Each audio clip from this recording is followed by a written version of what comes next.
Vous avez déjà remarqué que juste après avoir parlé d'un produit avec un ami, vous voyez des publicités partout sur les réseaux sociaux. Est-ce que c'est un hasard? Pas vraiment.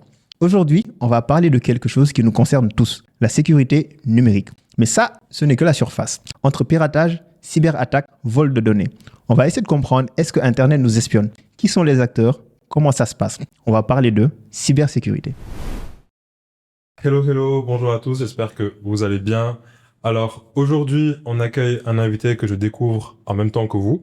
Donc, il est arrivé il y a de cela 15-20 minutes. On a commencé à avoir des échanges vraiment très intéressants. Et c'est un truc que j'aime beaucoup sur ce format, c'est qu'on découvre des profils qui sont vraiment, voilà, qu'on voit pas beaucoup, ok, et qui sont super intéressants. Alors, c'est monsieur Ibrahim Oba, qui est ingénieur SOC, analyste cybersécurité senior et responsable R&D à CCLoc. Alors, ma première question, comme d'habitude, ça n'a pas changé, c'est comment tu as plongé, tu es arrivé dans ce monde de la cybersécurité? Merci beaucoup, Moustapha. Donc, moi, je suis déjà quelqu'un de très passionné par la cybersécurité. Dès le bas âge, je savais que j'allais faire ce métier-là. Donc, raison pour laquelle, après juste ma formation, après le lycée, j'ai directement intégré une école en informatique. Mais au début, je faisais donc tout ce qui est support IT. Donc, comme tout étudiant en licence 1, licence 2. Donc, après ma licence 3, donc j'ai intégré l'université Cheikh Anta Diop de Dakar, donc plus précisément le laboratoire d'algèbre, de cryptographie, de géométrie algébrique et application. Donc, où j'ai plus plongé dans la partie cybersécurité. Donc, et c'est par la suite que j'ai été recruté dans une entreprise en tant que responsable des systèmes d'information. Donc, c'est ce qui m'a plus mis dans le bain de la cybersécurité et qui m'a permis d'avoir donc quelques skills que j'avais pas acquis à l'école. Donc, et par la suite, comme vous le voyez, donc j'ai intégré CCDoc en tant qu'analyste senior et par la suite, donc responsable du pôle R&D. R&D.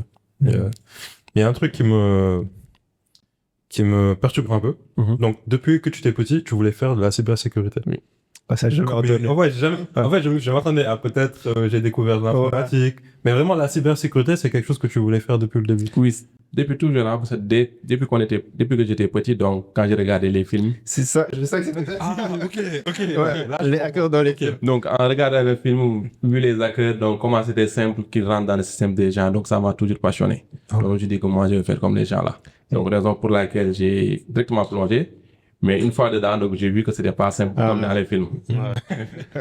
Est-ce qu'il y a un film en particulier que tu as regardé qui t'a marqué ou bien juste de manière générale? Juste de manière générale. De manière générale, oui. Donc, et souvent aussi, comme quand on regardait 24 heures chrono, on voit souvent avec Chloé O'Brien, donc dans le système des gens rapidement. Donc, c'est ce qui m'a le plus motivé. Ouais, et après, tu as découvert que c'est juste des échos qu'ils affichaient sur le page. C'est rien de notre C'était rien. C'est soit des échos ou bien des LS. Ouais. Et des pings. Surtout des pings. Beaucoup de pings. Ouais. Et aussi avec Matrix aussi, soit on on voit les trucs défiler. Ouais, j'avais pensé à Matrix. Je pensais que tu allais dire Matrix. Ouais, j'ai aussi regardé. Moi, je pensais à Mr. Robot, la série. Le Mr. Robot, ça, il n'y a pas longtemps. J'ai regardé ça, mais ça, il n'y a pas longtemps. Donc, quand j'étais petit, il n'y avait pas encore Mr. Robot. Ah, ouais, c'est vrai. Ah, cool. Ouais. Ok, bah, super. Comme tout le monde, hein. Ouais. Comme tout le monde. Super. Alors, tu es responsable R&D à la CCDoc.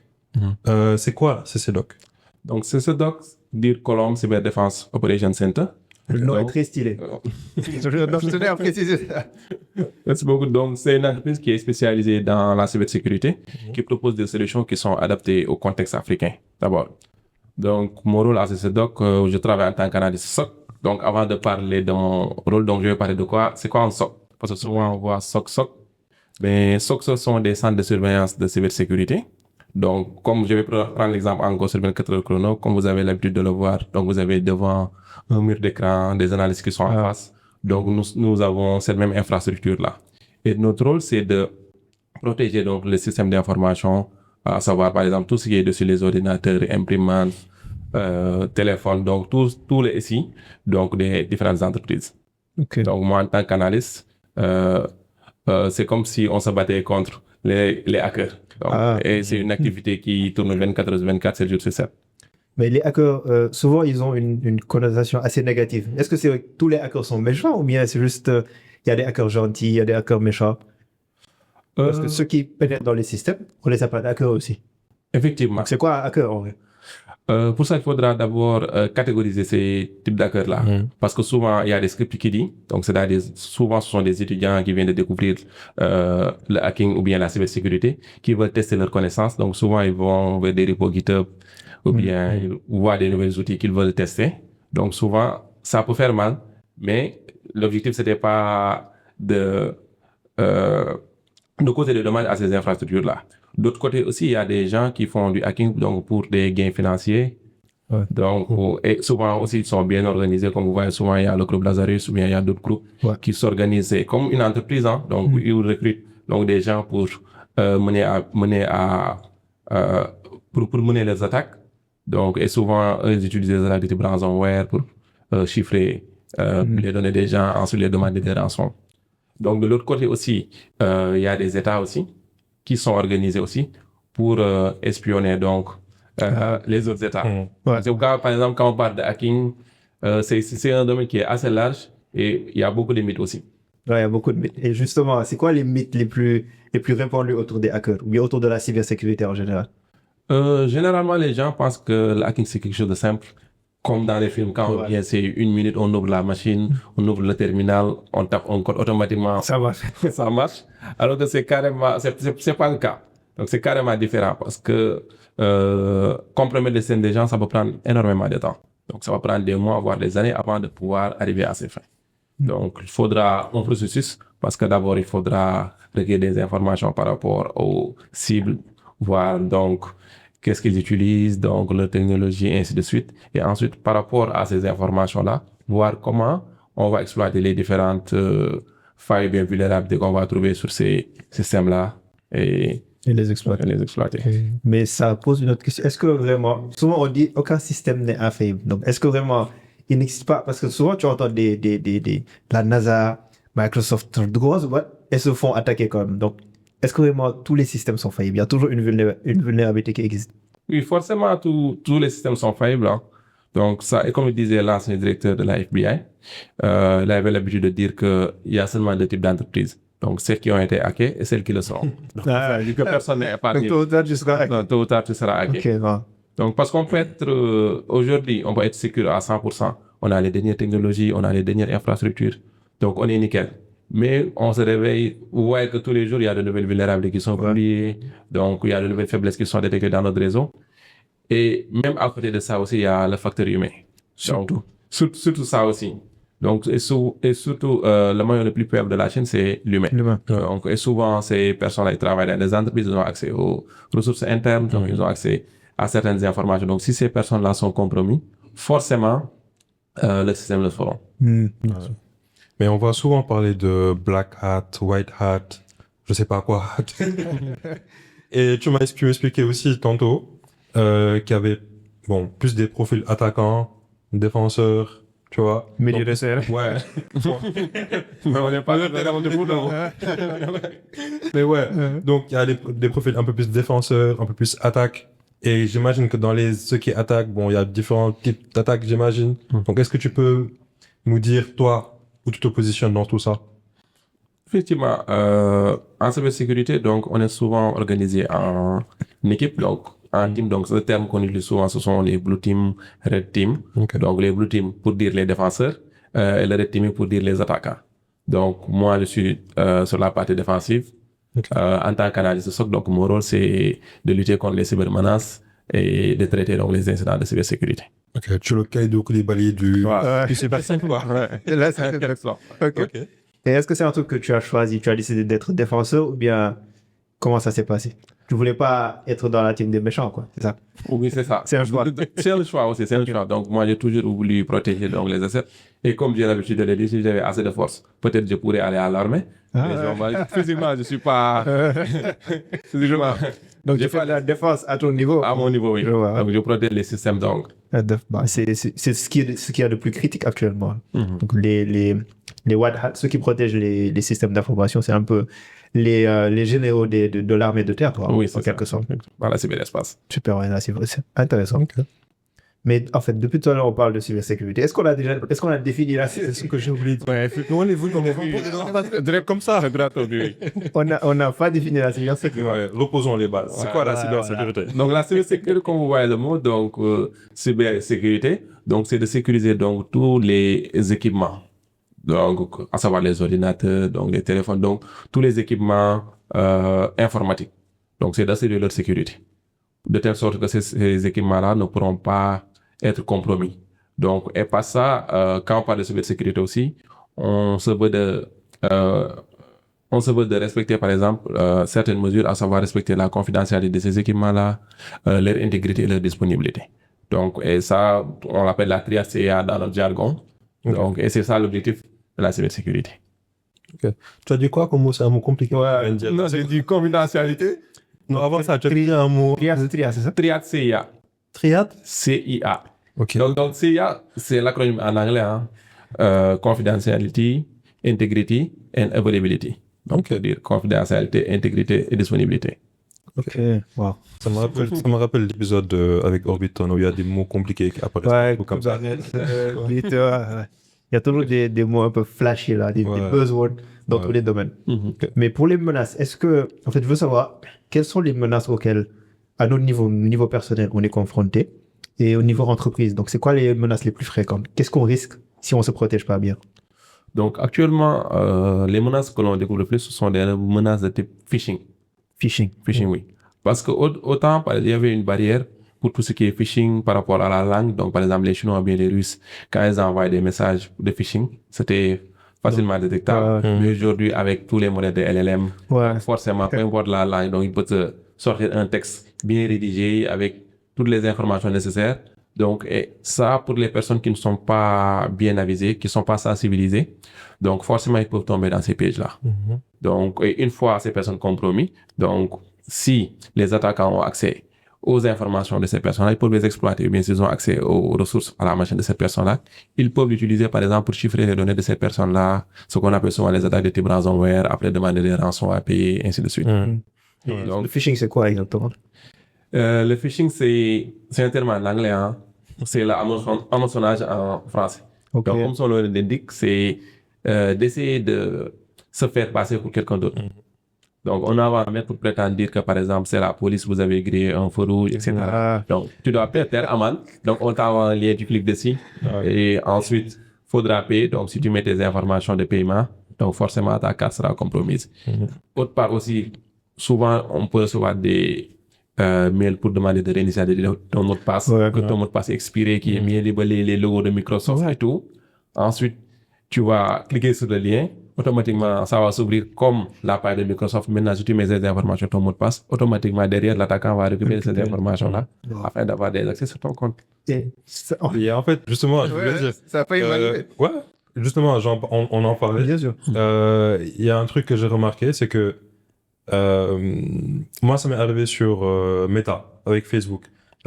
Quand tu lances des campagnes publicitaires, il m'est arrivé plusieurs fois qu'un bot, j'imagine, c'est un bot qui me contacte et qui s'est fait passer pour Facebook, et pour Meta du moins, et me dit que votre compte va bientôt être strike, bloqué, parce que vous ne respectez pas les politiques de je ne sais pas quoi, etc. Et ils vous mettent un lien pour vous dire cliquez dessus pour voilà.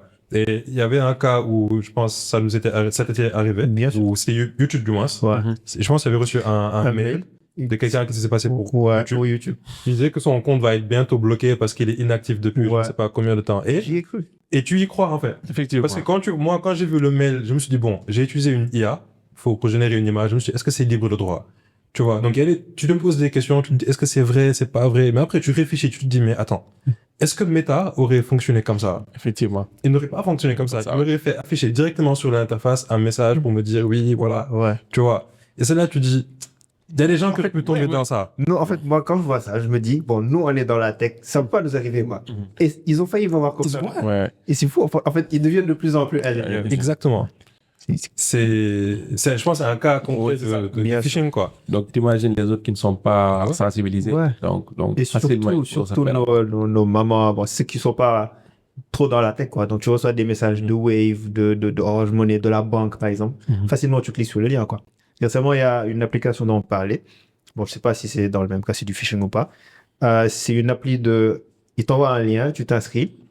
Il t'envoie des publicités, je pense. Et à chaque pub que tu regardes, il te rémunère, un truc comme ça.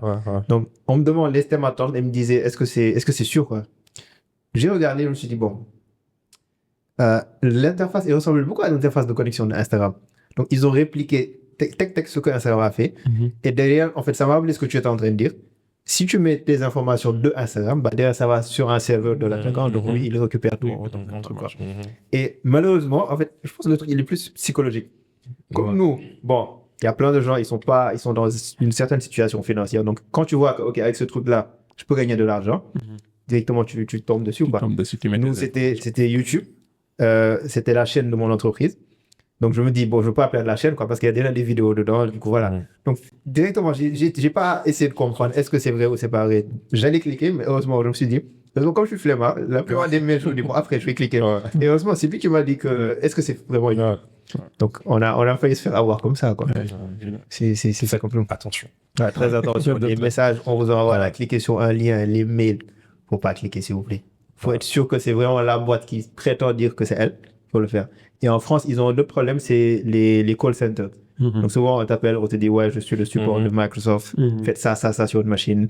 Et malheureusement, si tu n'es pas très au courant de ce qui se passe, bah, tu peux te faire avoir facilement, quoi. Et toi, en tant qu'expert, est-ce que tu t'es déjà fait avoir? Bonne question. Par rapport au phishing, non. Parce que nous aussi, notre rôle, c'est de sensibiliser donc, les end-users. Donc, souvent, on est assez avertis donc, pour tout ce qui est phishing. Donc, moi, c'est ce que je me disais. Jusqu'à ce que il y a les best practices. Donc, nous, on a certains réflexes par rapport à ces types de messages-là. Automatiquement, qu'est-ce qu'on fait en premier lieu? On vérifie les liens. Donc, on a des plateformes qui nous aident à analyser ces liens-là pour voir si ces liens-là sont des liens qui sont malveillants, qui pointent sur des serveurs qui sont malveillants, et ainsi de suite. Donc, ce ne sera pas facile de le savoir. Donc, je dis, mais personne n'est 100% sécure. Il y a cet aspect-là aussi à prendre en compte. Et à part le phishing, est-ce qu'il y a une autre attaque qui fonctionne aujourd'hui aussi bien que chez nous ou que chez les entreprises? Souvent, ce sont les ransomware qui sont les plus fréquents. Donc, dans le contexte ici, surtout ici au Sénégal. Ouais. Donc, souvent, les entreprises qui se font avoir, donc, ils ont des attaques de type ransomware. Donc, et la plupart du temps, nous, ce qu'on pense, c'est quand on a une entreprise, on met en place un firewall, on met les équipements de sécurité nécessaires. Et souvent, les attaquants, ils passent par ces équipements de sécurité-là. Wow. Donc, tu mets un firewall, tu passes par le firewall pour t'attaquer. Donc, tu mets un firewall, maintenant, qu'est-ce qu'ils vont faire? Parce que c'est le firewall qui sera exposé vers le public. Donc, c'est ça qui va servir d'interface entre ton réseau local et le réseau qui est sur Internet. Donc, une personne, avant d'accéder à ton réseau, il va taper d'abord sur le firewall pour entrer. Donc, maintenant, les attaquants, qu'est-ce qu'ils font? Donc, ils vont essayer de voir si sur ces firewalls-là, il y a des vulnérabilités qui sont présentes. Donc, s'il y a des vulnérabilités sur ces firewalls, ils vont forcément exploiter ces vulnérabilités-là, accéder au firewall, ensuite essayer d'entrer dans le réseau pour faire du lateral mouvement, ainsi de suite. Et d'autre part aussi, côté cyber aussi, vous savez qu'il y a des plateformes comme Shodan ou bien d'autres plateformes qui permettent de faire des scans sur le réseau, par exemple, du Sénégal, donc des entreprises qui sont au Sénégal, avec des IP du Sénégal, voir les protocoles et les ports qui sont ouverts. Et en fonction de cela, ils pourront voir, par exemple, plusieurs serveurs qui sont ouverts au Sénégal, soit leur port RDP est ouvert, ou bien leur port SSH. Et en fonction de ça aussi, ils peuvent essayer d'accéder, de forcer le passage sur ces infrastructures-là.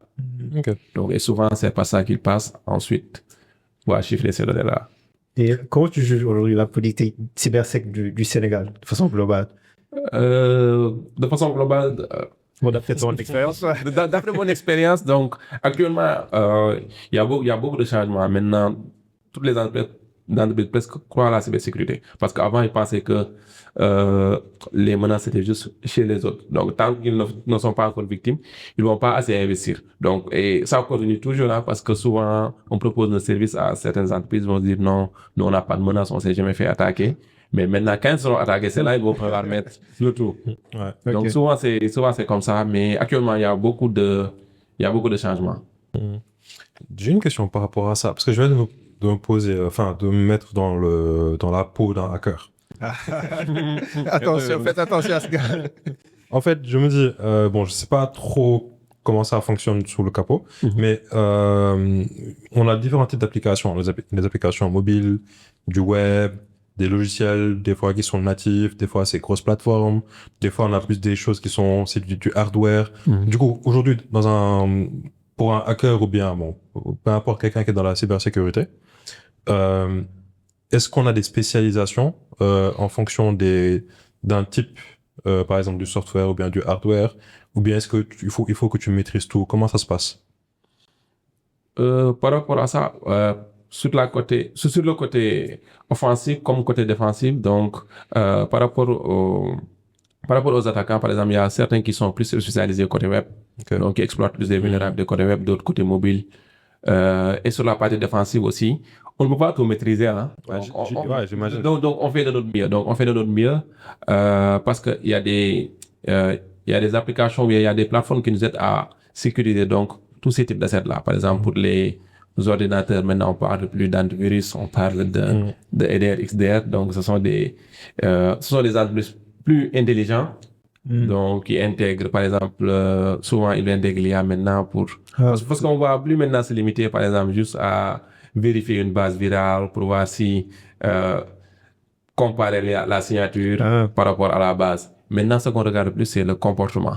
Donc, et souvent, on utilise un terme UBA, User Behavior Analytics, donc c'est l'analyse comportementale qui va aider pour décider, par exemple, si nos différents équipements sont compromis ou pas. Donc, et ainsi, il va nous permettre, par exemple, de protéger donc tout ce qui est téléphone, tout ce qui est PC, et par rapport aux applications web aussi. Donc, il y a les WAF qui peuvent nous aider, par exemple, des firewalls web qu'on va mettre en place, qui vont nous aider à protéger ces informations-là. Ok. Wow. Et ce que je voulais demander, est-ce que, par exemple, côté hardware, il y a des vulnérabilités? Est-ce que tout à l'heure on parlait des systèmes, donc on disait c'est pas tous les systèmes qui sont infaillibles. Est-ce que c'est la même chose côté hardware? Parce que tout à l'heure moi je parlais plus des logiciels, quoi. Oui. Donc, côté hardware aussi, c'est la même chose. Hein. Vous voyez maintenant avec le Flipper 0 qui existe. Donc, côté hardware aussi, par exemple, si on a des contrôles d'accès dans nos différentes institutions ou bien dans nos entreprises, par exemple, quelqu'un avec son Flipper, s'il a accès à ta carte, bien s'il voit ta carte traîner, donc il peut récupérer le signal et derrière, il peut ouvrir la porte. Wow. Et par exemple, si là, c'est à la salle serveur, donc il peut éteindre les serveurs, donc il va faire du sabotage, couper les câbles, donc, et bien récupérer les disques. Donc, on sait jamais. Ouais. Et c'est quoi la pire? Bon, tu as déjà vécu les attaques. Oui. Okay, de ce que tu peux nous dire, que les gens peuvent entendre, c'est quoi la pire attaque que tu as pu gérer ici? Et comment tu l'as gérée?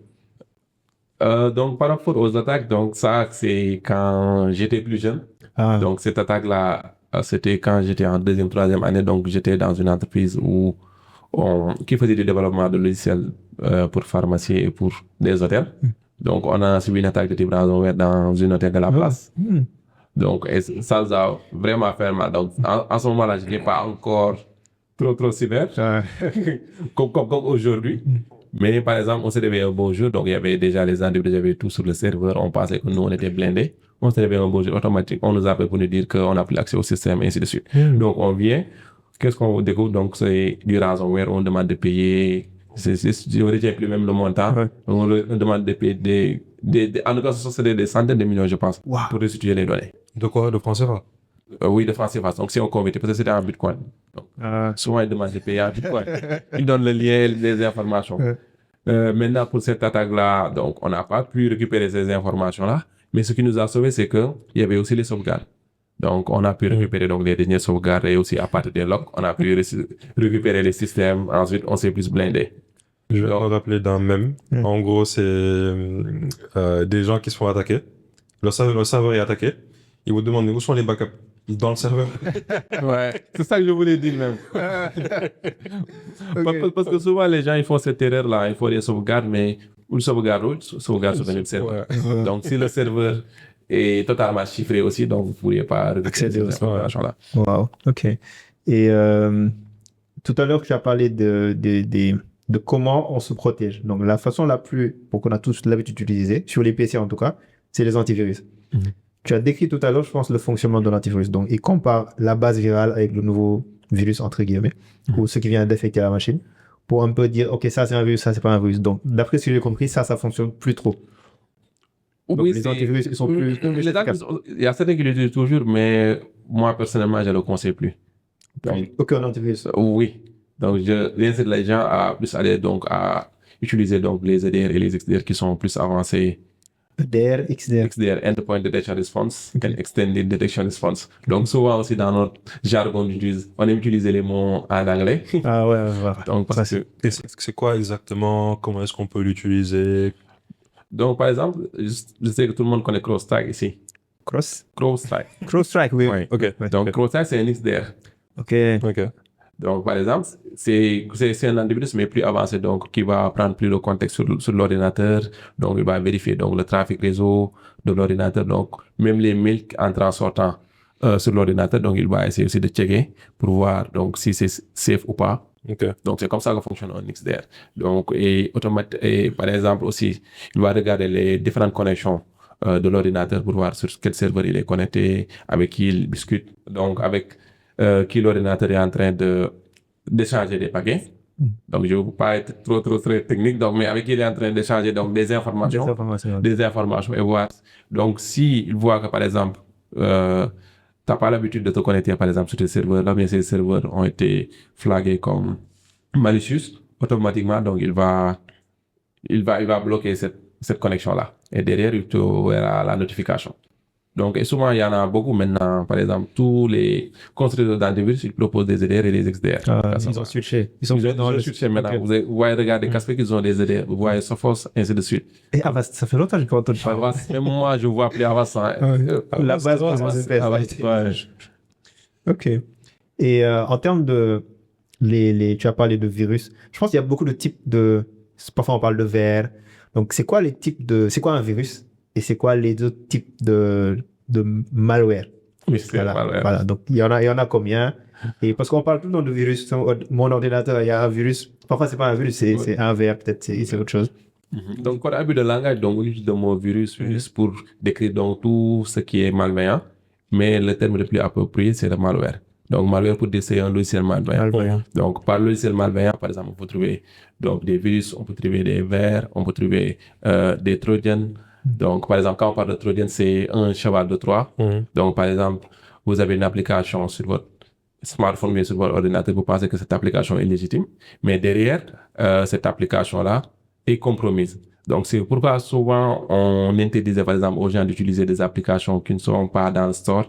Et on fait tous l'erreur de télécharger, par exemple, soit WhatsApp GV ou bien d'autres applications comme ça qui sont hors store. Donc, par exemple, oui. Et c'est facile, par exemple, si on te partage une application, d'avoir la main sur ton téléphone.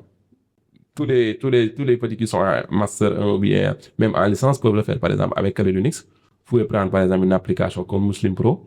Donc, vous prenez l'application, vous mettez, avec Metasploit, vous mettez votre malware dedans.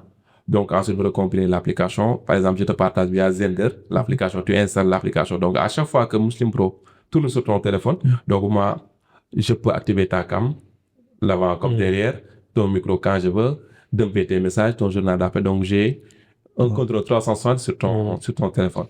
Donc, ça, par exemple, ce sont des exemples de Trojan. Maintenant aussi, il y a des vers qui sont des fichiers malveillants qui se propagent, par exemple, via les réseaux. Ils peuvent infecter un ordinateur, mais ils vont se propager sur tous les ordinateurs qui peuvent se trouver dans le réseau. Donc, vous avez aussi les spyware qui sont là pour l'espionnage. Donc, vous avez aussi donc, des cryptojacking qui sont utilisés, par exemple, par les mineurs de Bitcoin. Et ce qui le fait le plus mal aussi, vous avez les ransomware, donc, qui vont chiffrer vos données. Donc, qu'on connaît le plus. Ouais, c'est le plus répandu actuellement. C'est le plus répandu actuellement. OK. Et aujourd'hui, on voit que le monde, il est de plus en plus interconnecté, je dirais. Par exemple, sur n'importe quel site, application, on te propose tu peux te connecter avec Google, avec Twitter, tes comptes réseaux sociaux. Donc, tu peux avoir juste un seul compte, l'utiliser partout. Donc, le monde est de plus en plus interconnecté. Il y a aussi le mobile money qui est là. Du coup, comment aujourd'hui, avec tout ce qu'on a dit côté attaque, malware, etc., c'est quoi les bonnes pratiques pour bien se protéger? Ok, donc pour bien se protéger, donc faudra aussi voir le contexte. Par exemple, si c'est personnellement ou bien côté entreprise. Par exemple, personnellement, moi ce que je recommande souvent, c'est d'utiliser par exemple des mots de passe qui sont assez forts et de ne pas se limiter uniquement aux mots de passe. Donc souvent, vous voyez maintenant que beaucoup d'applications il existe, par exemple tout ce qui est MFA, donc utiliser des authentifications à double facteur. Oui. Par exemple, vous mettez votre mot de passe, après vous mettez votre empreinte ou bien après vous recevez un code OTP pour le mettre. Donc ça, c'est sur la partie mot de passe. Donc l'autre partie aussi, c'est de n'avoir confiance en personne. Donc souvent, vous voyez souvent le terme zero trust. Donc c'est ça. Donc tout ce que si vous doutez de quelque chose, n'y allez pas. Donc ne cliquez pas. Donc, et vérifiez bien aussi les liens, parce que souvent, vous recevez sur WhatsApp, donc certains liens qu'on vous partage. Donc, regardez bien si le lien là est légitime ou bien, même si vous ne pouvez pas voir le lien est légitime, vous n'avez pas les capacités à analyser, vérifiez, regardez donc le lien si c'est bien libellé, parce que souvent aussi, il y a des gens qui prennent des liens, par exemple, comme Facebook, etc. Donc, alors que vous pensez rentrer dans Facebook, vous regardez le lien, c'est pas Facebook. À la place du mot, ils ont mis zéro. Donc, mais autre chose, donc, c'est quoi la meilleure façon? Bon, tout à l'heure, on a parlé de sensibilisation, mais est-ce que c'est le seul moyen? Il n'y a pas un moyen plus efficace? Parce que bon, ici, tu vas parler, les gens ne vont pas trop écouter, quoi. Tu vas beaucoup sensibiliser, il y a toujours des attaques. Oui, mais c'est la même méthode. C'est la même méthode, donc c'est la sensibilisation. Parce que par exemple, on ne peut pas dire que tu ne vas plus jamais recevoir de mail. Ouais, c'est vrai. Maintenant, ce qu'on peut faire, donc on va mettre en place donc des outils de sécurisation pour les mails qui vont à chaque fois analyser donc tout ce qui est mail entrant, voir par exemple s'ils proviennent de serveurs qui sont sécurisés, sinon ils vont bloquer. Donc vérifier par exemple tout ce qui est domaine, si le domaine existe réellement, vérifier aussi la réputation de ces domaines-là. Mais bloquer carrément, donc c'est pas possible. Pour moi, c'est pas possible. Donc plus miser sur la sensibilisation. C'est un choix de vie radical. Hein. Ouais, très très compliqué. Et je me dis, ça demande peut-être une certaine, bon pas expertise, mais par exemple, tu as parlé de domaine. Moi, je peux connaître un domaine qui est fiable ou pas. Mais aujourd'hui, bon, ma tante, ma grand-mère, ça risque d'être compliqué. Elle va avoir le lien, elle se dit, ok, ça c'est Facebook, ça c'est TikTok surtout. Elle va même pas regarder le lien. Ouais, Elle va pas regarder le lien. Donc, dès qu'elle voit... Elle clique directement. Et même, ils vont beaucoup plus loin maintenant. Au début, on se disait avant, même si tu cliques sur le lien, il faut voir si c'est du HTTPS. Donc, est-ce qu'il y a le certificat, est-ce que c'est sécurisé? Aujourd'hui, c'est facile de voir. Même les sites pirates, ils sont donc, c'est compliqué. Oui, et souvent, il y a un mythe par rapport au HTTPS. Parce que maintenant, avec soit, donc, tout ce qu'on utilise, donc, avec juste Let's Encrypt, donc, qui est gratuit, donc, générer votre certificat, donc, 90 jours, et vous renouvelez à chaque fois. Et souvent aussi, je vois que, par exemple, des gens disent que tant qu'il n'y a pas l'HTTPS, donc, c'est pas sécurisé, etc., etc. Mais la différence, par exemple, l'HTTPS, c'est que, par exemple, les données sont sécurisées. Ce qu'il faut comprendre, c'est que quand on voit, par exemple, un lien à HTTPS, ça veut dire que la communication entre le client, par exemple, entre moi qui est utilisateur et le serveur, donc toute la communication est sécurisée. Donc, par exemple, s'il y a des formulaires à l'intérieur, si je remplis les formulaires-là, donc les données qui vont transiter seront sécures. Donc, à la place de HTTP, donc à la HTTP, donc, toutes les données qui vont transiter seront en clair. Donc, par exemple, il y a certains qui sont assez paresseux. Donc, pour des sites d'information, on n'a pas besoin de mettre, par exemple, nos données. On n'a pas besoin de se connecter ou bien de créer des comptes. Donc, ils peuvent laisser HTTP.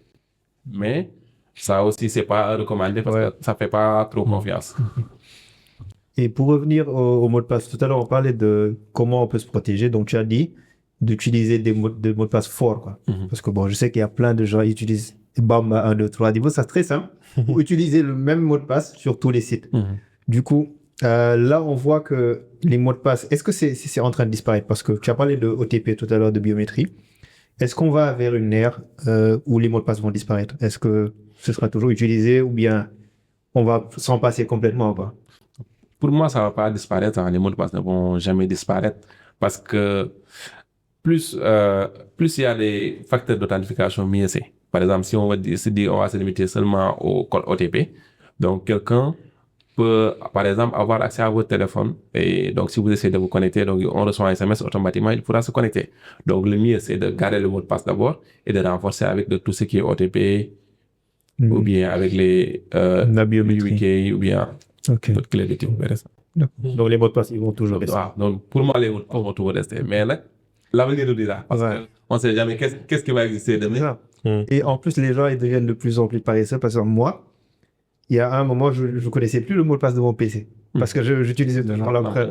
Et le téléphone, c'est la même chose. Ça m'est arrivé. Mon dernier Mac, il s'est bloqué à cause de ça. Si j'ai beaucoup galéré à réinitialiser le truc. Et ce qui montre que, en fait, juste pour appuyer ce que tu es en train de dire, ce qui montre que les mots de passe, bah, ils sont toujours là. Quand tu oublies la biométrie, bah, ils te disent le mot de passe. Ok. Et là, on va un peu aller vers les données. Donc, beaucoup de gens disent, est-ce qu'Internet nous espionne? Est-ce qu'on collecte nos données, etc. Souvent, le mot qui revient le plus, c'est les cookies. Donc, dans les cookies, dans les sites web, presque tous les sites maintenant, ils proposent des cookies. Donc, il y en a même qui t'obligent. Par exemple, il y a un site, ils te disent, soit tu acceptes, soit tu t'abonnes, tu paies de l'argent. Du coup, est-ce que tu peux nous expliquer, c'est quoi les cookies? Ils servent à quoi? Et après ça, est-ce que c'est possible d'utiliser les cookies derrière pour faire de la collecte de données et du tracking sur le web? Ok, donc les cookies, donc, ce sont des petits fichiers donc, qui enregistrent certaines informations quand vous naviguez dans certains sites. Par exemple, si vous rentrez dans un site, donc ils vont conserver donc, tout ce qui est préférences linguistiques. Donc, et souvent aussi quand vous êtes dans des sites de e-commerce, donc quand vous préparez votre panier, donc c'est enregistré dans les cookies. Donc, d'un côté, donc c'est quelque chose d'utile qui peut vraiment aider, mais de l'autre aussi, il va permettre, par exemple, il peut être utilisé à d'autres fins pour avoir certaines informations sur lui. Est-ce que c'est fait? Est-ce que les entreprises le font?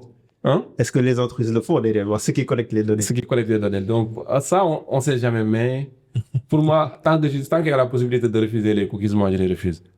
Mais il y a des sites qui t'obligent à le faire. Et je pense que c'est illégal de le faire. Non, c'est illégal de le faire si on donne pas la main à la personne pour dire qu'il accepte ou pas.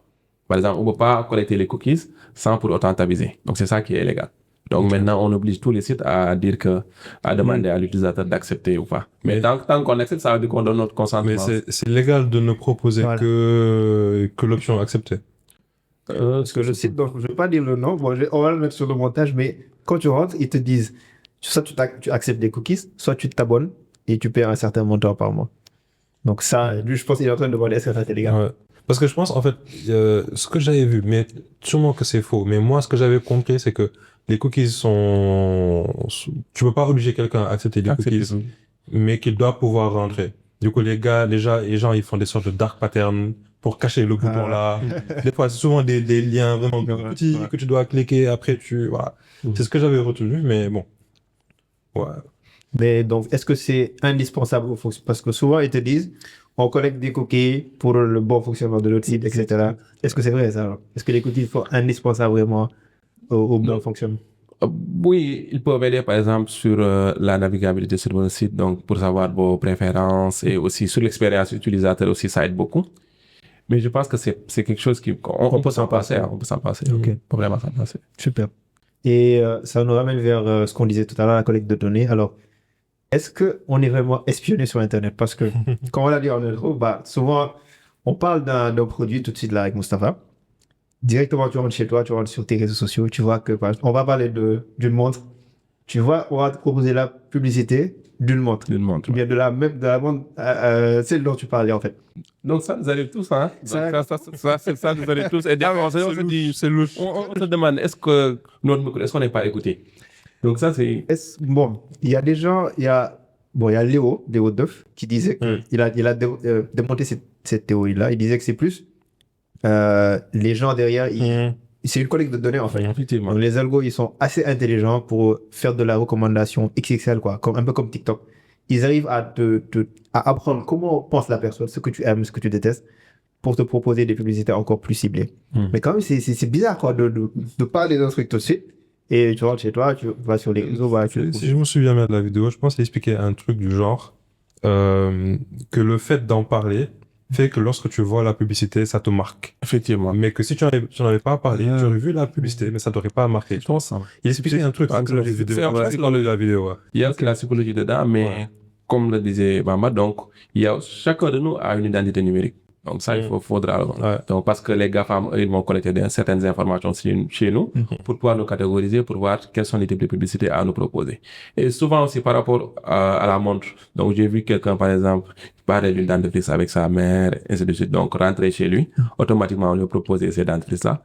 Mais souvent aussi, par exemple, si tu es dans les mêmes emplacements que la personne et que elle, par exemple, fait des recherches, par exemple, sur ce produit-là, et on voit que, par exemple, vous étiez sur le même réseau. Donc ça aussi, ça permet à ces GAFAM de te suggérer donc certains produits. Ils vont voir que par exemple tu es avec la personne et la personne regarde ça.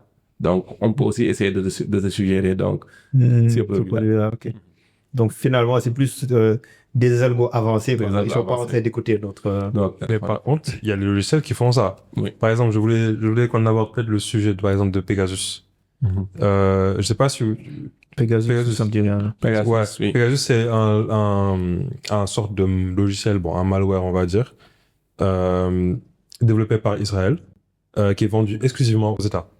Et qui te permet, en fait, je pense, en rentrant en numéro de téléphone, de pouvoir avoir accès au téléphone de la personne et accès complet. Tu es administrateur sur le téléphone, tu as accès au micro, la caméra, tu as accès à tout. Et en fait, je pense que c'est un logiciel qui est extrêmement cher. Et ouais, du coup, la possibilité, elle est là, quoi. Mais je pense que vu que c'est trop cher, de ce que j'avais écouté, c'était que c'était vraiment utiliser ça sur des personnes vraiment à risque, on va dire. C'est-à-dire des gens qui sont assez haut placés, qui pourraient avoir certaines informations, avoir un certain impact, mais c'est pas des gens random, voilà, qui font. Okay. À mes dernières nouvelles. Il faut toujours prendre avec des personnes. Donc, NSO, c'est Pegasus, donc c'est une application développée par NSO, donc qui est une entreprise israélienne, et qui avait dit que cette application était uniquement vendue aux États. Mais il y a des rapports qui ont dit que c'est pas uniquement vendu aux États. Donc, et c'est là, qu'est-ce qu'ils font? Donc, ils exploitent donc tous les failles qui sont des failles 0D.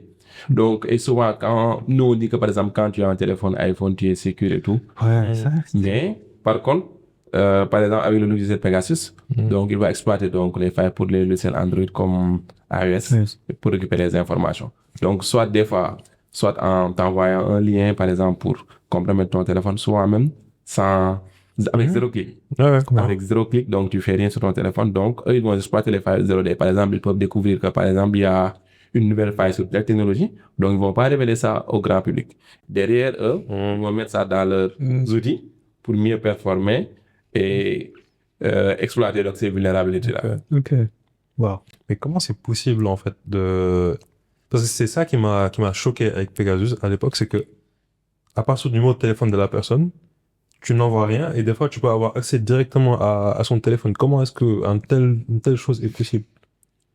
Donc ça, c'est assez complexe, c'est assez complexe. Ouais. Mais aussi, ils peuvent, par exemple, croiser certaines données. Par exemple, s'ils peuvent compromettre des données de certains opérateurs. Parce que vous voyez que, par exemple, avec certains opérateurs, on peut faire un lien, par exemple, entre le numéro de téléphone, l'email du téléphone et d'autres informations. Parce qu'il faut savoir aussi que ces opérateurs-là récupèrent aussi nos métadonnées. Donc, tout ce qui est métadonnées est récupéré. Donc, s'ils parviennent à compromettre ces informations-là, ils pourront, par exemple, croiser certaines données pour pouvoir remonter à certaines personnes. Par exemple, à partir du numéro de téléphone, ils pourront voir qu'il va correspondre à tel téléphone, il va correspondre à tel équipement, et derrière, essayer de récupérer ces informations-là.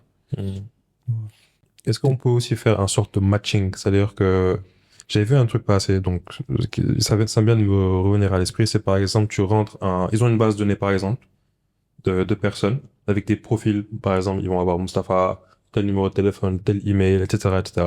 Et à partir d'une information, par exemple, le numéro de téléphone, tu peux trouver le profil complet de la personne. Est-ce que ça, par exemple, aussi, c'est un truc qui est possible?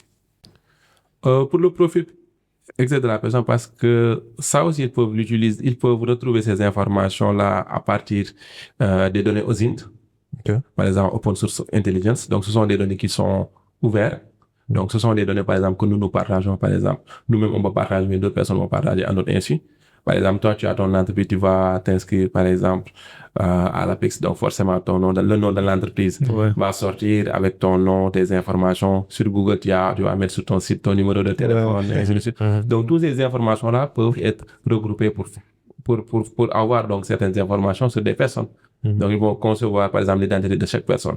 Derrière aussi, donc, toutes les bases de données, par exemple, qui vont se retrouver, par exemple, dans le dark web. Donc, des données des banques qui ont été piratées, des données des opérateurs qui ont été piratés. Donc, on a toutes les informations, donc, ils vont essayer d'enrichir ces bases-là. Et maintenant, avec l'IA, il va permettre de faire, de corréler ces données-là et de faire de mieux matcher ces données-là. Donc, et que les profils des personnes seront de plus en plus complets. Ouais. Tu as dit un mot qui m'a très intéressant, le dark web. C'est quoi le dark web? C'est quoi le dark web? Et la différence entre le dark et le deep web aussi, parce que souvent... Oui, il y a les deux notions là. C'est quoi le dark web et le deep web? Donc, nous, on a l'habitude d'utiliser, donc, ce qu'on a l'habitude d'utiliser tous les jours, qu'on accède, par exemple, avec nos navigateurs, avec les moteurs de recherche Google ou Bing. Donc, ça, c'est le web qui est visible. Donc, à côté de ça, donc, il y a le dark web, donc, qui est accessible, mais qui est un web caché. Donc, on peut y accéder via ces navigateurs-là, mais il faudra connaître les liens. C'est pas indexé. Ok. Donc, par exemple, vous avez votre site, donc c'est pas indexé sur le web. Donc, seuls les connaisseurs peuvent y accéder. C'est volontairement pas indexé. C'est volontairement pas indexé. Maintenant, à côté aussi, il y a le deep web, donc, où on peut accéder, par exemple, mais via soit d'autres réseaux, par exemple, comme les réseaux Tor, ou bien certains VPN qui vont nous permettre d'accéder à ces réseaux-là. Okay. Donc, et souvent, c'est là où ça fait, donc, c'est là où ça fait, donc, tout ce qui est vente illégale, soit les drogues, des armes, donc, la pédopornographie, ainsi de suite. Wow. Il y avait ce concept-là, j'ai oublié le nom, où en gros, on diffuse, c'est une salle rouge, je pense, j'ai plus, un truc du genre salle rouge, où ils font entrer des gens qu'ils torturent, qu'ils filment, et tu y as accès via le deep web. Et en fait, c'est des liens qui sont pas indexés, et qui changent toutes les secondes. Et c'est vraiment un cercle très fermé de personnes qui peuvent y avoir accès. Wow. C'est très dark, le dark. Très dark. Il mérite son nom. C'est très deep. Il porte bien son nom. Ouais. Wow. Mais du coup, le fait que... Parce que je pense qu'il y a beaucoup de gens qui ont dû installer Tor pour essayer de rentrer dans le dark web et tout, et qui vont être un peu déçus, parce qu'ils vont pas y trouver grand-chose. Ouais. Du coup, je pense que tu as répondu à cette question-là, c'est que c'est pas indexé, en fait. Ouais. Et pas indexé, je pense, ça veut dire que c'est pas... Tu le trouves pas sur les moteurs de recherche. Oui, c'est ça. Parce que tu as une option pour dire que, voilà, bon site, tu veux pas que les moteurs de recherche le trouvent. Il y a que les gens qui ont le lien qui vont pouvoir y accéder, quoi. Mais ne cherchez pas les liens. Ouais. Faut pas chercher. Faut pas chercher à rentrer dans le dark web. Ok, wow. Et tu es déjà rentré dedans, toi? Ah, forcément, on est obligé parce que souvent aussi, par exemple, quand il y a certaines attaques, donc, on est obligé, par exemple, de voir, par exemple, si des données ont été compromises. Donc, il y a la plateforme, par exemple, où on peut retrouver certaines données, où ce sont des plateformes pour vendre des données. Okay. Par exemple, des données des banques ou des données des opérateurs. Donc, on est obligé d'y rentrer pour voir, par exemple, si des données de certaines institutions, par exemple, qu'on protège, s'ils se trouvent dessus ou pas. Donc, finalement, c'est utile, le dark web. Oui, c'est utile. Ou bien c'est un couteau. Couteau à double tranchant. C'est un couteau à double tranchant. Ok. Et en termes de... Tu as parlé des attaques. Moi, je veux parler plutôt de tout ce qui est piratage. Donc, aujourd'hui, il y a des sites qui sont quand même sur le web visible, comme The Pirate Bay. Moi, j'utilise beaucoup The Pirate Bay pour télécharger des films. Du coup, je pense... en termes de légalité, on fait que c'est pas légal de télécharger des films piratés, des musiques, de la musique, etc. Du coup, je veux savoir derrière comment ils font pour pas se faire strike, quoi. Parce que The Pirate Bay, il est sur le web visible. Moi, quand je cherchais Pirate Bay, je vais sur Google, je dis OK, The Pirate Bay, il me donne la liste des adresses. Parce qu'à chaque fois ils se font strike, ils ouvrent une nouvelle adresse. Du coup, comment tu arrives, tu es un site de pirate, mais tu es quand même sur le web visible. Donc, comment ils font? C'est quoi techniquement, ça se fait comment? Techniquement, ce qu'ils font, c'est qu'ils vont changer juste de serveur. Donc, par exemple, aujourd'hui, ils ont un serveur avec une adresse IP qui est connue. Donc, ils vont se faire bloquer. Donc, ensuite, ils vont changer de serveur. Donc, c'est comme un jeu de chat et de souris. Ok. Mais est-ce que c'est bien pour les gens comme moi de télécharger des films? Tant que c'est pas légal, c'est pas bien. Okay. Bon, arrêtez de télécharger. Et en ce qui concerne tu as parlé des APK tout à l'heure. Donc souvent il y a des gens qui téléchargent. Ils sont sur Android. Ils n'ont pas accès à certaines applications. Ils vont sur le web pour les télécharger. Donc le fichier, le package. Donc c'est quoi les dangers de faire ça? D'aller au-delà du store pour télécharger une application? Donc c'est comme l'exemple que je donnais tout à l'heure. Donc si vous téléchargez une application d'une source que vous connaissez pas. Donc, vous savez pas qu'est-ce qui est dans l'application. Parce que les applications là peuvent être ouvertes, recompilées avec du code malveillant. Et derrière, tant que l'application tourne sur votre téléphone et en cours d'utilisation, donc, celui qui a mis ce malware là, donc, a un contrôle total sur votre téléphone. Donc, quand il active votre caméra devant comme derrière, votre micro, récupérer vos messages, donc, récupérer la liste de vos contacts. Donc, et par exemple, si il y a d'autres aussi qui vont permettre, par exemple, d'avoir accès à certaines applications, d'autres applications plus poussées sur le téléphone. Wow. OK. Et tu as parlé de l'IA tout à l'heure. Je pense que c'est en train de changer tous les domaines. Du coup, en cybersécurité, est-ce que, je sais que c'est oui, est-ce que l'IA est en train de changer la cybersécurité? Mais comment, en fait? Comment, côté attaque et côté défense, comment l'IA est en train de changer le domaine de la cybersécurité? OK. Donc, l'IA, ça a complètement changé les règles du genre. Donc, et comme le disait un vieux, donc il dit que maintenant, la technologie, ça avance tellement vite qu'il faudra courir pour rester sur place. Ouais. Ouais, I get it. Donc, vous voyez un peu. Donc, par exemple, maintenant, avec l'avènement de l'IA, donc, chacun peut créer un malware. Donc, vous venez, vous entrez dans donc, tous ces modèles LLM, vous les demandez de vous créer un malware. Donc, on dit qu'il y a des limitations et ainsi de suite, mais derrière, forcément, on peut créer des malwares, on peut créer des ransomware. Donc, on crée tous les outils qu'on veut grâce à ces modèles-là. Donc, c'est facile maintenant de créer donc, des virus, donc, pour être simple. Donc, de créer des virus. Et aussi, par rapport à la barrière linguistique qu'il y avait par rapport à tout ce qui est social engineering. Donc, c'est facile aussi maintenant de l'utiliser. D'utiliser l'IA pour la traduction. Donc, peu importe notre langue. Donc, on peut parler avec les gens, faire du social engineering, s'envoyer des messages afin de récupérer certaines informations.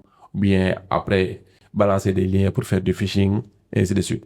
Donc, côté attaquant, donc, ça aide beaucoup. Ça aide beaucoup les attaquants. Donc, c'est malheureux, mais ça aide beaucoup les attaquants. Mais nous aussi, ça nous aide beaucoup par rapport à la défense aussi. Parce que maintenant, par exemple, si vous avez beaucoup de fichiers de log que vous devez parcourir, donc on a déjà donc, des outils qu'on utilise pour regrouper ces logs-là. Mais souvent avec l'IA, donc, il peut corréler ces informations-là. Par exemple, aujourd'hui, vous avez dans votre système, vous voyez que quelqu'un a accédé à tel site, donc vous avez bloqué.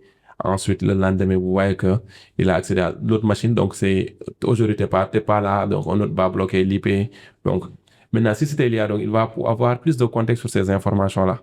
Donc, faire la corrélation, par exemple, entre celui qui avait essayé d'accéder au réseau, s'il a pu accéder au réseau, donc, avec ces informations, les adresses MAC ou bien avec l'adresse IP publique, donc, ça vient de quel pays. Et ensuite, s'il a pu exploiter quelque chose. Donc, avec l'IA, on a plus on a d'informations, plus ça nous renseigne sur nos menaces. Donc, nous aussi, ça nous aide à mieux nous protéger et aussi à automatiser nos différentes tâches. Donc, c'est 50-50. C'est 50-50. Qui est en train de gagner en soi. Donc, c'est toujours un éternel combat. Donc, ça, c'est une balance. Ça va jamais Ça s'équilibrer. va jamais s'équilibrer. OK. Intéressant. Et tout à l'heure, tu as parlé d'outils. Je veux savoir, il y a des outils utilisés côté attaque, côté défense. Est-ce que ici au Sénégal, il y a des développeurs d'outils de défense et d'outils d'attaque? Est-ce que tu en connais? Est-ce que toi, tu en développes? Comme actuellement, je vous l'ai dit, je suis responsable de la partie R&D au sein de CCDOC. Donc, l'objectif de ce département-là, c'est de mettre en place des outils sur la partie défensive. Donc, comme moi, je suis sur la partie Blue Team. Donc, mais à côté aussi, je connais des gens qui sont sur la partie développement des outils de pentest avancé. Donc, j'en connais quelqu'un, Abdoulaye Diaby. Donc, lui, c'est un pentester. Et aussi, à côté, il a beaucoup de solutions de sécurité qu'il a pu développer. Donc, je me rappelle, en 2015, donc, ça fait maintenant 10 ans, il avait développé un OS qu'il avait appelé ECLA. Un OS? Un OS, oui. Non. Comme Kali Linux, hein. Ah ouais. Il fonctionne comme Kali Linux. OK. Donc, il s'est basé sur Linux pour développer son OS. Il a développé de zéro. Je pense qu'il s'est basé sur Linux pour développer son OS. Mais c'est comme Kali Linux et autant, je pense, en 2015 que Kali Linux existait. C'était pas Backtrack. Si mes souvenirs sont bons. Mais sur la partie offensive, donc, lui aussi, il développe beaucoup d'outils. Et comme je travaille, lui aussi, il m'aide souvent à développer aussi des outils sur la partie défensive. Donc, je vais l'obliger à sortir aussi. Ah oui. Parce que lui, il se cache un peu. Donc, il a beaucoup d'outils offensifs et il m'aide sur la partie défensive parce que moi, je suis pas développeur de base. Ah oui, je vois. Mais Ouais. est-ce qu'il est fait exprès de se cacher? Parce que ce genre de personne, je me dis, c'est mieux qu'il reste caché, quoi. Ouais, vu son travail, Oui. je le comprends des fois. Ouais, ça se Mais pose. aussi, c'est bon aussi de promouvoir aussi Bien, certaines choses bien parce que souvent on pense qu'au Sénégal, il n'y a pas, Ouais. il y a pas de développement côté cyber. Donc, on voit qu'il y a beaucoup de développement sur les autres technologies, côté RH, côté application. Donc, pour toutes les technologies, il y a déjà beaucoup de développements qui se font. Mais sur la partie cyber, donc, ça reste simple. Maintenant, je commence à voir aussi certains gens que je connais aussi sur LinkedIn commencer à proposer des outils cyber, ainsi de suite. Mais ça commence à se développer. Mais il faut plus les vulgariser. On va aller. Il s'appelle comment? Tu dis Abdoulaye Diaby. Abdoulaye Diagne. Diaby. Diaby. Bah, Abdoulaye Diaby, on t'attend ici. Tu vas nous présenter tous les outils que tu as développés. Tonton Diaby, faut venir. Ouais, faut venir. Et en fait, ça m'a ramené à un truc en 2021, je me rappelle. J'étais invité à l'inauguration du data center. Donc, il y a deux questions dans cette question-là. La première, c'est, en fait, quand je suis rentré, ce qui m'a frappé en premier, c'était, ils nous présentaient les outils qu'ils utilisent pour faire du monitoring, etc. J'ai posé la question, hein, est-ce que ces outils, ils sont développés ici? Ils m'ont dit non, c'est des outils importés, etc. Mon directeur d'utilité, j'ai pas creusé plus loin. Donc, ça, c'est une question. Donc là, maintenant, tu viens de dire qu'il y a des Sénégalais qui arrivent à développer des outils cyber ici. Donc, pourquoi on n'utilise pas nos propres outils? Ça, c'est un. Et deuxième, concernant ce data center-là, qu'est-ce que tu penses du fait d'inaugurer, en fait, de rendre public l'emplacement d'un data center? Est-ce que c'est une bonne pratique? C'est quoi les risques derrière? Donc, sur ce point-là, il y a beaucoup de risques. Hein. Il y a beaucoup de risques sur ce point-là, déjà par rapport aux outils qui sont utilisés. Parce que maintenant aussi, il y a les attaques de type supply chain. Donc, par exemple, si on veut attaquer, par exemple, ce data center-là, au lieu de l'attaquer frontalement, on va passer par les fournisseurs. On connaît les applications qu'ils utilisent, etc. Donc, si on parvient à compromettre donc, ces fournisseurs-là, donc forcément, lui sera compromis. Donc, ça, c'est de un. De deux, par rapport à l'emplacement du data center, donc c'est un gros risque, hein, parce qu'il y a des risques de sabotage. Par exemple, des personnes peuvent venir, savent où se trouve le data center, ou bien essayer même de compromettre donc, les gens qui travaillent dessus. Mais c'est bon de vulgariser ce type d'événements-là parce que actuellement, on parle de souveraineté numérique. Donc, et d'ailleurs, même c'est l'axe 1 au niveau du New Deal technologique. Mais c'est bien de vulgariser, hein, de dire qu'on est souverain, d'avoir ce type d'infrastructure-là. Mais Il y a des limites. en cyber, il y a des limites. En cyber, mieux on est caché, mieux c'est. Bien sûr. Moi, c'est ce que je me disais, hein, parce que ça a soulevé un débat autant. Est-ce qu'il faut inaugurer un data center, ramener des caméras, etc. Donc, vous pouvez inaugurer, montrer l'intérieur, montrer certains aspects, mais sans pour autant dévoiler L'emplacement. oui, l'emplacement. En même ça, je me dis, est-ce qu'il faut vraiment filmer, quoi? Tu Oui. dis, tu as un data center, bon, c'est bien, mais je peux inaugurer d'autres infrastructures. Je me dis, mais un data center, là où pas toutes les données, je sais pas, mais une partie de tes données sont stockées. S'il y a des gens mal intentionnés derrière, bah, ça peut faire mal, quoi. Et actuellement, l'or noir, on dit, c'est la donnée. Celui qui contrôle tes données, bah, il contrôle un peu ta nation, quoi.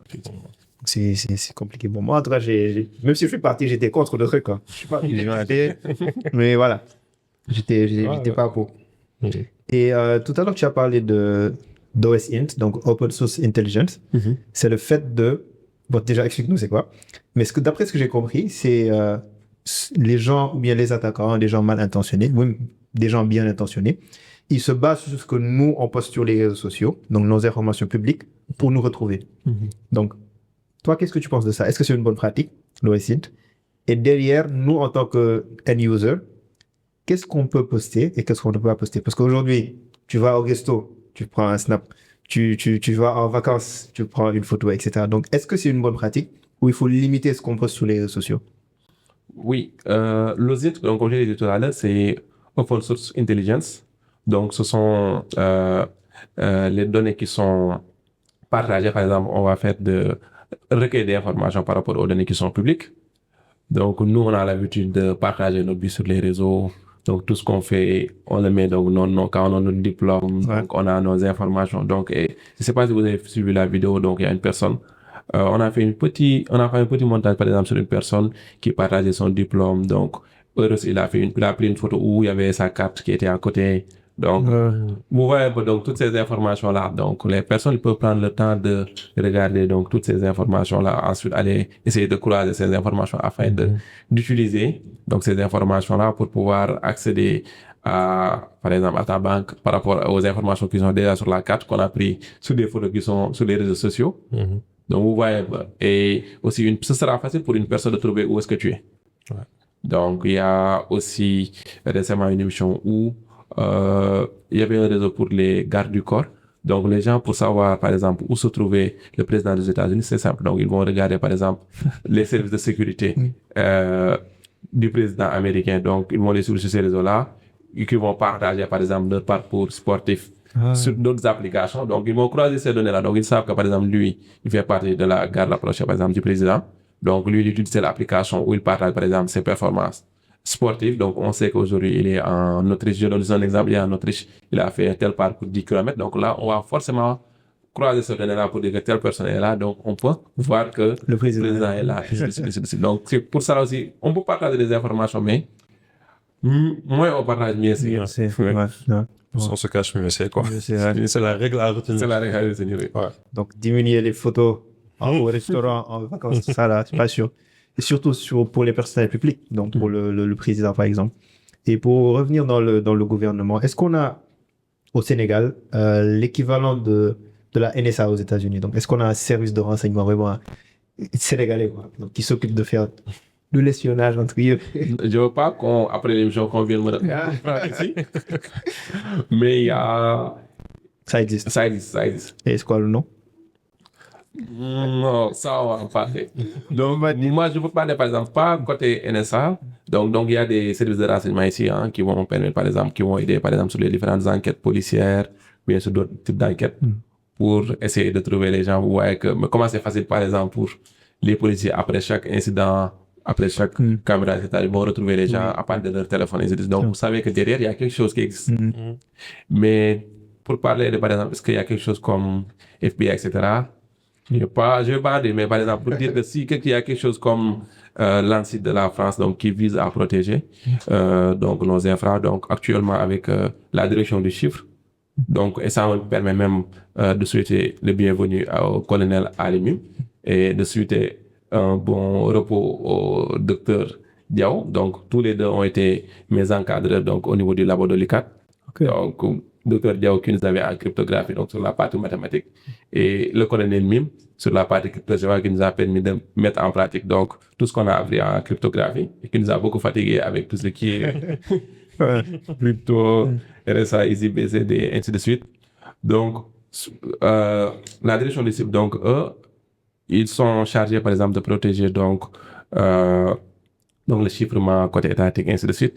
Et aussi, c'est eux qui gèrent donc le CERT. Donc, l'équipe qui est chargée de répondre, par exemple, à des incidents cyber aussi au niveau institutionnel, côté État. Je n'étais pas au courant de ça. Direction du chiffre. Ouais. DCSSI. DCSSI. Ouais. Ok, intéressant. Bah, est-ce que c'est bien de divulguer cette information? Mais eux aussi, ils se cachent. Non, pour eux, non, parce que c'est une information publique. Et d'ailleurs, même en 2023, si mes souvenirs sont bons, ils ont mis en place un cadre, donc un cadre qui va permettre de mettre en place un cadre qui va regrouper, par exemple, tout ce qui est OIV, organisme d'importance vitale, à savoir, par exemple, Sonatel, Sénélec, donc pour mieux gérer l'aspect cyber au Sénégal, la réponse cyber au Sénégal. Donc, ça a été mis en place, donc ça s'appelle le cadre. Et est-ce qu'ils contactent des entreprises locales comme la CCDOC pour participer? Ou bien donc, sur le décret, je vois que, par exemple, il y a certaines entreprises qui sont déjà d'office dessus. Donc, et ils invitent aussi toute autre entreprise qui veut participer à rejoindre ce cadre. Ok. Donc, c'est pas quelque chose de fermé. Donc, tous les acteurs de la cyber peuvent adhérer. Et toujours, si on reste sur les entreprises, je me suis rappelé, tout à l'heure, tu as même mentionné CrowdStrike. Donc, c'est une entreprise qui protège les entreprises. Donc, il gère la cybersécurité des entreprises. Donc, récemment, je pense que c'était en 2024, on a assisté à un bug planétaire, je dirais. Donc, ils ont eu un problème sur eux. C'était quoi? Des mises à jour. Voilà, mises à jour. Donc, ça a paralysé des aéroports, des institutions, etc. Donc, aujourd'hui, en parallèle, on a Cloudflare, donc, qui gère les pare-feux, donc les WAF, sur les sites web. Donc, presque tous les sites aujourd'hui, moi, quand je rentre, je vois que du Cloudflare. Donc, c'est quoi est-ce que c'est un danger ou bien plus un atout qu'une entreprise gère autant de systèmes sensibles, quoi? Donc, comment toi, tu vois ça? Donc, moi, j'ai horreur du monopole, par exemple. on ne peut pas prendre toutes ces infrastructures et le confier à une seule entité parce que ça va constituer une point de différence unique. Par exemple, si cette entité n'est plus disponible, donc nos informations ne seront plus disponibles. Donc, mais Cloudflare, c'est quelque chose de puissant qui aide surtout les entreprises sur la partie DDoS.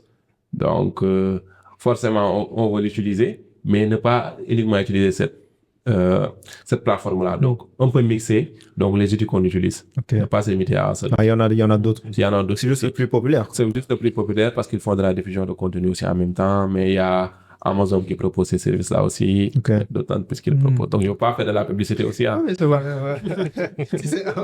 Amazon, ils sont déjà... Et tu as parlé de DDoS, c'est un terme qui revient souvent. Donc, DOS, DDoS, est-ce que tu peux revenir sur c'est quoi? Ok, donc les attaques de DDoS, donc, ce sont des attaques qui visent à paralyser un système. Donc, je donne juste un exemple, vous avez votre site web qui est en ligne. Donc, et qu'est-ce que les attaquants vont essayer de chercher? Ils vont envoyer autant de paquets, ils vont se connecter sur le serveur de telle sorte que le site ne sera plus accessible. Donc, c'est comme si, quand vous visitez le site, donc vous êtes seul, vous naviguez complètement, donc ils vont avoir, par exemple, des millions d'utilisateurs sur le site en même temps. Donc, et derrière chaque requête, donc le serveur doit répondre. Par exemple, quand vous entrez dans le site, vous mettez l'URL, entrez, automatiquement le serveur vous renvoie la page. Donc, imaginez un serveur qui doit répondre à des milliers de personnes en même temps. Donc, forcément, le serveur va planter. Donc, et ça, on l'a subi tous. Donc, lors des manifestations avec la fameuse attaque d'Anonymous. Donc, je ne sais pas si vous vous rappelez, donc ça, il n'y a pas longtemps. Donc, il y a eu beaucoup de sites de l'État qui ont connu des DDoS. Alors, durant les... Bon, j'allais dire de récents événements, mais c'est plus si récent que ça. C'est durant les manifestations qu'on avait vécues. Alors, certains services ont été coupés. Et ce qu'on a fait pour pouvoir avoir accès à certains services, comme certains réseaux sociaux, etc., c'est qu'on a commencé à utiliser des VPN. Et tout le monde a installé des VPN. On cherche vers VPN, on installe, voilà. Et certaines personnes, vont promouvoir les VPN comme quelque chose de safe. Donc, c'est quelque chose de sécurisé. Comme quoi, nos données sont cryptées, etc., etc. Est-ce que c'est le cas? Déjà, est-ce que c'est le cas? Et avant ça, d'ailleurs, est-ce qu'on peut expliquer un peu ce que c'est qu'un VPN? Parce que je pense que la plupart des gens, installent comme ça, mais ils savent pas vraiment comment ça fonctionne. Donc, c'est quoi un VPN et est-ce que c'est vraiment safe? Oui, donc un VPN, pour définir l'acronyme, c'est Virtual Private Network. Donc, c'est un réseau privé virtuel. Donc, qui permet, par exemple, à quelqu'un de se connecter sur un réseau à distance. Par exemple, je donne juste un exemple. Moi, je travaille à CZDoc, donc je suis là en train de faire l'émission, on m'appelle. Donc, il y a un incident là-bas. Donc, je ne le souhaite pas, mais il y a un incident là-bas. Donc, pour accéder à mes services, donc, je peux utiliser un VPN pour me connecter, par exemple, sur le réseau de VPN, sur le réseau de CZDoc et travailler comme si j'étais en interne. Donc, je peux accéder au réseau interne, je peux accéder aux imprimantes, imprimer, faire ce que je veux. Donc, c'est comme si j'étais à l'intérieur de CZDoc. Donc, ou bien interconnecter deux sites aussi. On a CZDoc ici, CZDoc Côte d'Ivoire, ou bien deux entreprises. Donc, on fait comme si les deux entreprises étaient dans le même réseau. Donc, c'est ça un VPN. Maintenant, nous, lors des manifestations, donc, nous avons tous installé des VPN parce que ces VPN-là nous permettaient de nous positionner hors du Sénégal. Parce que comme ça nous permet, par exemple, de nous connecter à notre pays, ils peuvent aussi nous permettre de nous connecter, par exemple, depuis un autre pays.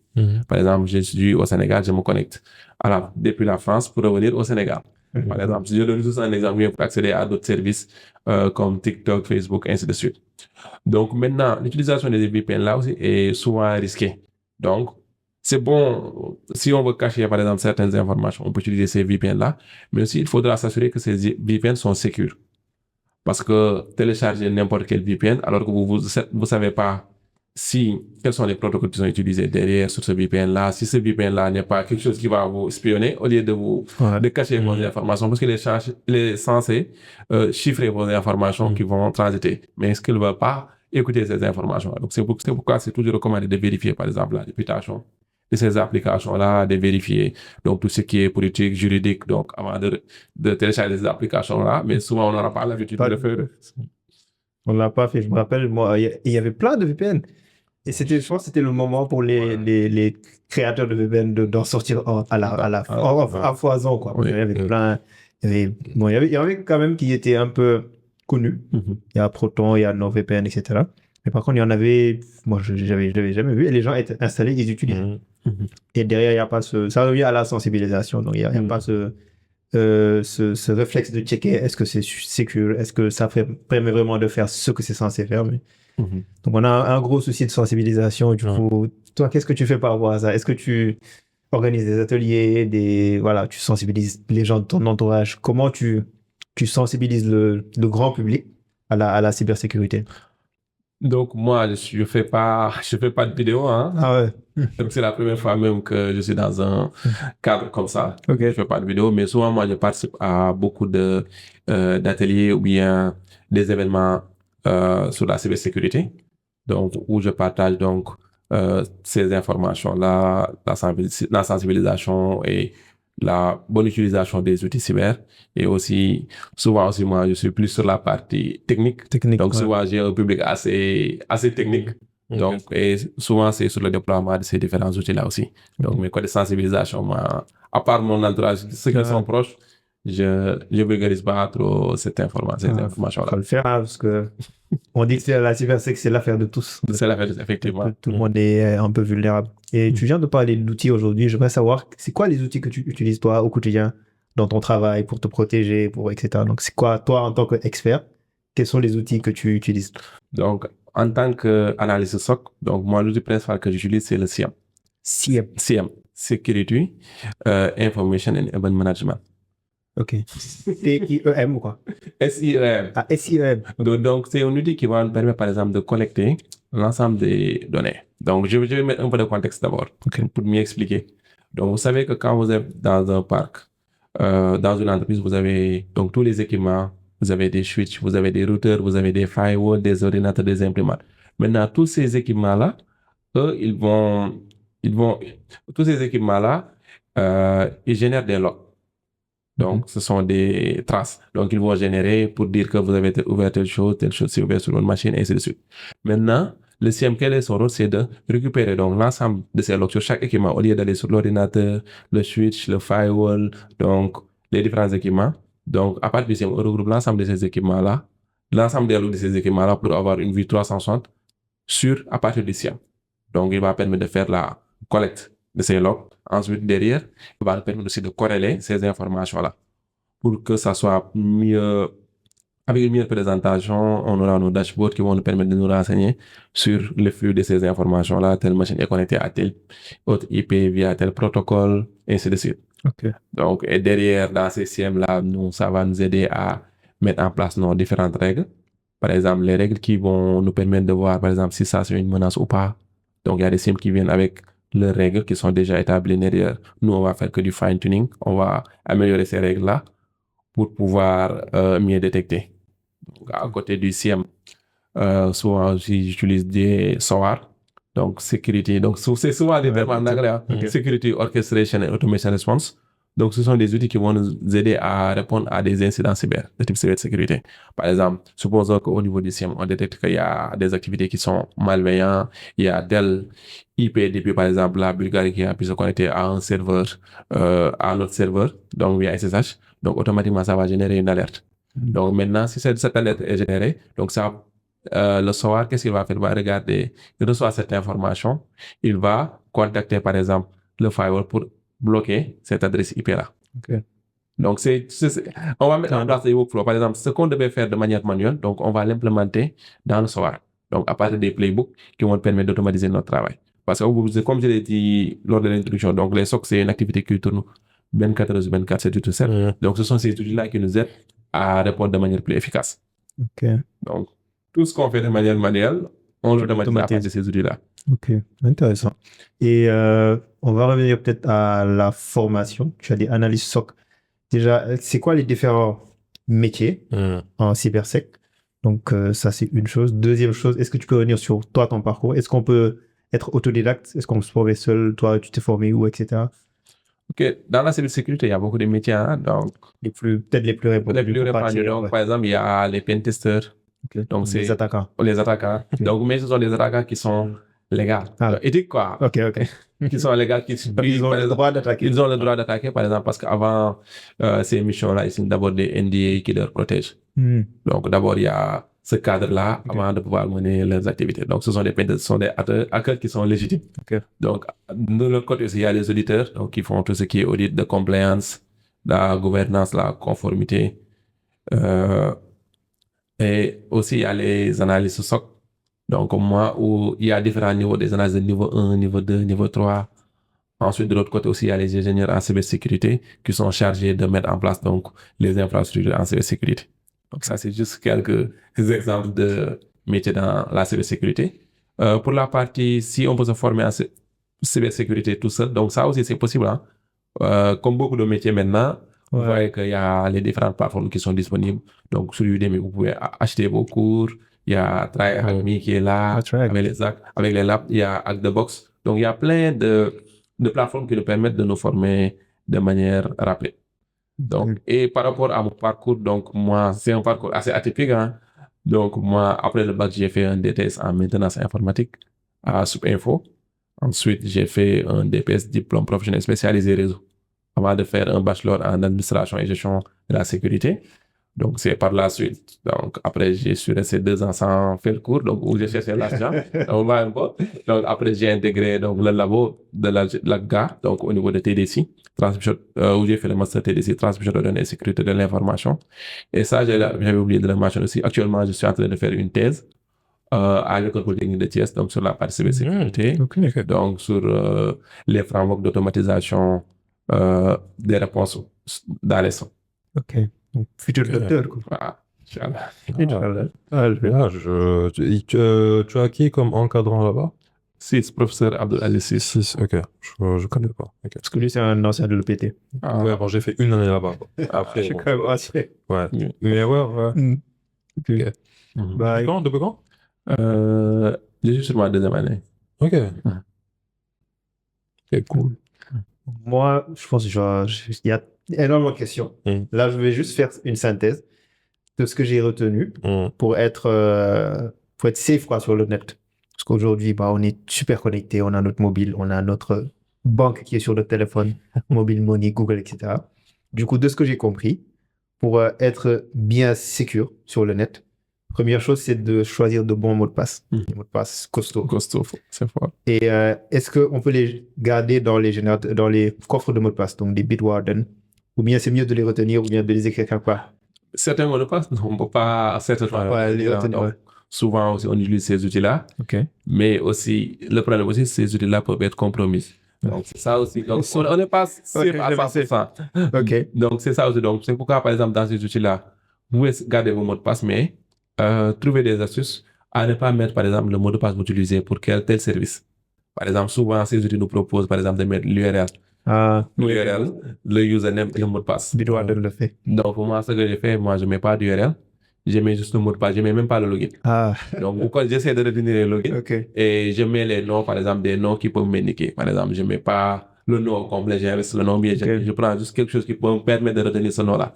Donc, au moins, même si votre confort de mot de passe est compromis, parce que ce confort-là aussi est protégé par un seul mot de passe.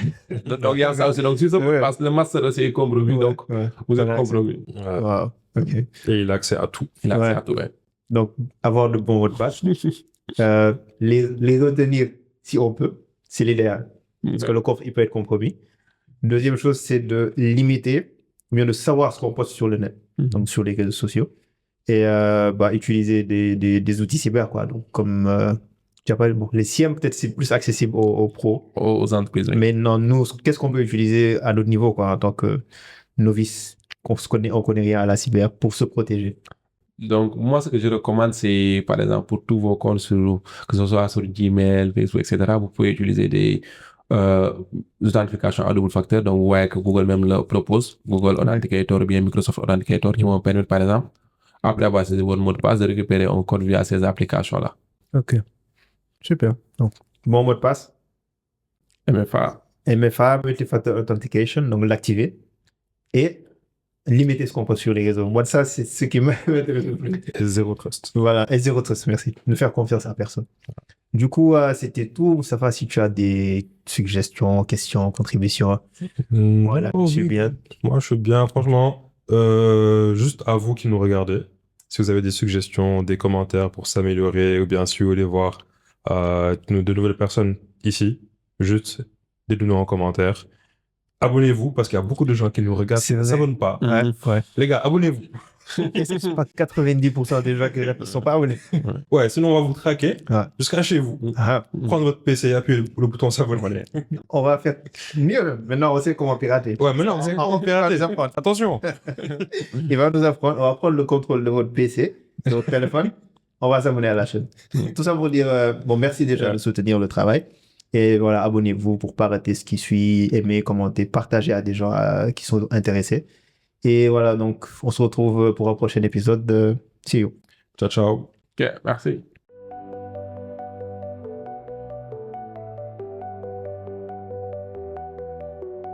Microchips and endless streams.